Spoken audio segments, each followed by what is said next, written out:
మనలో చాలామంది గవర్నమెంట్ స్కూల్స్లో చదువుకొని వచ్చిన వాళ్ళమే ఉంటాం. గవర్నమెంట్ స్కూల్స్లో మధ్యాహ్న భోజనం ఇట్లాంటి వాజ్పేయి గారి పీరియడ్ నుంచే పెట్టడం మొదలుపెట్టారు. ఆ సర్వశిక్ష అభియాన్ అట్లాంటి ప్రోగ్రాంల కింద ఇవన్నీ పెట్టుకుంటూ వచ్చేవాళ్ళు.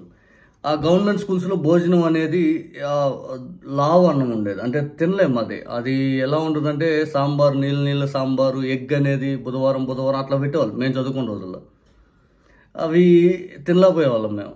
ఆ క్రమేణా తర్వాత నేను నవోదయలో చదివినప్పుడు మా నవోదయలో అయితే మాత్రం ఫుడ్ చాలా బాగుంటుంది. ఆ బీపీటీ రైసే పెట్టేవాళ్ళు.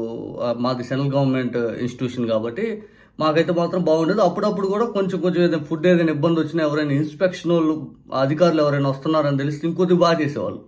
ఇంకొద్దిగా గవర్నమెంట్ ఏందో సెంట్రల్ గవర్నమెంట్ ఇన్స్టిట్యూషన్ అయినా కానీ ఎవరైనా పై అధికారులు కానీ లేకపోతే కలెక్టర్ గారు విజిట్ ఇట్లా వస్తున్నారన్నప్పుడు, లేకపోతే బయట నుంచి ఎవరైనా వస్తున్నారన్నప్పుడు, ఆ సెంట్రల్ మినిస్టర్ గారు ఎవరైనా వస్తున్నప్పుడు మాకైతే ఫుడ్ అనేది బాగా పెట్టేవాళ్ళు. ఇంకొద్దిగా జగన్మోహన్ రెడ్డి గారు వచ్చాక ఇక్కడ మిడ్ డే మీల్స్ అనేది బాగా పెట్టడం మొదలుపెట్టారు. అంటే మెనూ తీసుకొచ్చి వాళ్ళకి సోమవారం రోజు ఒక మెనూ, మంగళవారం రోజు, బుధవారం రోజు ఒకదానికి ఒకటి సంబంధం లేకుండా మంచి ఫుడ్ క్వాలిటీ అనేది పెంచడం జరిగింది. రాగి జవ కూడా ఇవ్వటం. ఇటువంటి సందర్భంలో కూటమి ప్రభుత్వం వచ్చాక మిడ్ డే మీల్స్ ఎలా జరుగుతుంది, లేకపోతే గవర్నమెంట్ హాస్టల్స్లో ఫుడ్ ఎలా జరుగుతుందని మాత్రం ప్రతి ఒక్కరికి ఒక ఆలోచన ఉండొచ్చు. మేబీ నేనైతే మాత్రం ఈ సంవత్సర కాలంలో ఎక్కడ పెద్ద పట్టించుకోలే. ఈ మధ్యాహ్నం భోజనం ఎలా నడుస్తుంది, లేకపోతే ఇంతకుముందు మన గవర్నమెంట్లో ఉన్నప్పుడు నడిచిందా లేదా ఇదని. ఈరోజు మాత్రం వంగలపూడి అనిత గారి పోస్ట్ చూశాక మాత్రం నాకు అనిపించింది, ఓహో ఇలా జరిగిందా ఇదని. మన గవర్నమెంట్లో అయితే ఆయన చిత్తా విజయ్ ప్రతాప్ రెడ్డి గారు అయితే ఆ వీడియోలతో మనం చూసేవాళ్ళం. ఎక్కడేం బాగాలేకపోతే ఇదేం సాంబార్ ఎట్లా అయిపోయింది, అట్లా అయిపోయింది, మిమ్మల్ని ఇది చేస్తాం, మిమ్మల్ని సస్పెండ్ చేస్తా ఇదని ఆయన వీడియోలు వచ్చి, ఇప్పుడు ఆయన వీడియోలు కూడా పెద్ద నేను ఫాలో కావట్లా. ఇప్పుడు ఏం జరిగింది ఇదని చూసి ఈరోజు వంగలపూడి అనిత గారు పాయకరావుపేట బీసీ బాలికల హాస్టల్ను ఆకస్మికంగా తనిఖీ చేయడం జరిగింది. హాస్టల్లో వార్డెన్ అందుబాటులో లేకపోవటం, భోజనం మెనూ సరిగ్గా అమలు జరగకపోవటంపై సమగ్ర విచారణ చేసి 2 రోజుల్లో నివేదిక ఇవ్వాలని ఆదేశించాను అని చెప్పి వంగలపూడి అనిత గారు పోస్ట్ పెట్టారు. విద్యార్థులతో కలిసి భోజనం చేసి హాస్టల్లో పరిస్థితులు అడిగి తెలుసుకోవడం జరిగింది. విద్యార్థినులను బాగా చదువుకోవాలని సూచించాను. హాస్టల్లో వెంటనే సీసీ కెమెరాలు ఏర్పాటు చేయాలని ఆదేశించడం జరిగింది అని చెప్పి వంగలపూడి అనిత గారు ఈ బీసీ మహిళల బాలికల బీసీ హాస్టల్కి వెళ్ళి తనిఖీ పేరిట అక్కడికి వెళ్ళారు. అక్కడ ఫుడ్ తింటుండగా వంగలపూడి అనిత గారి ప్లేట్లో పురుగు వచ్చింది.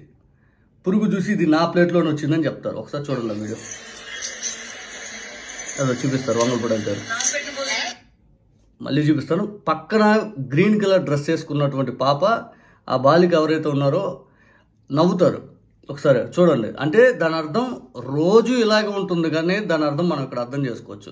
మీ ప్లేట్లోని పురుగు వచ్చింది, రోజు మాకు ఇలాగే వస్తుంది మేడం, మా పరిస్థితి ఇలాగే ఉందని ఆ బాలిక నవ్వులోని మనం ఇక్కడ అర్థం చేసుకోవచ్చు.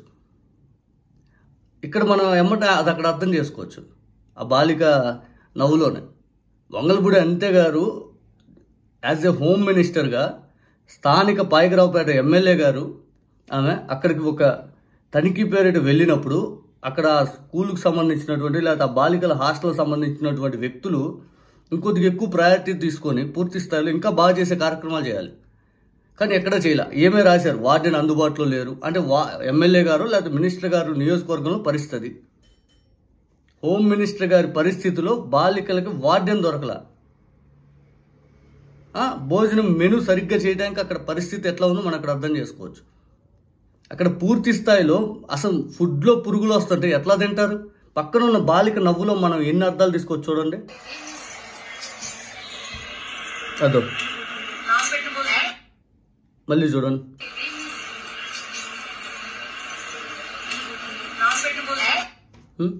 మళ్ళీ చూడండి ఏమైంది.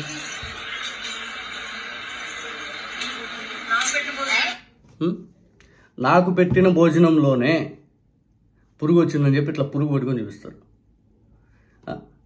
అంతేగారు మీరు హోమ్ మినిస్టర్, మీ నియోజకవర్గంలో పరిస్థితి ఇలా ఉంది, బాలికలు ఎలా తింటారు? మీరే పురుగు ఇట్లా చూపించగలుగుతారు? అదే ధైర్యంతో బాలికలు ఇలా చూపించగలుగుతారా?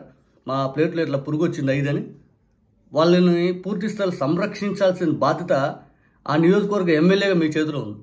మీరు ఎప్పుడో ఈ రోజు వెళ్ళారు కాబట్టి తెలిసింది. మీరు ఈ సంవత్సరం నుంచి ఏం జరుగుతుంది అని మీరు ఎంక్వైరీ చేశారా?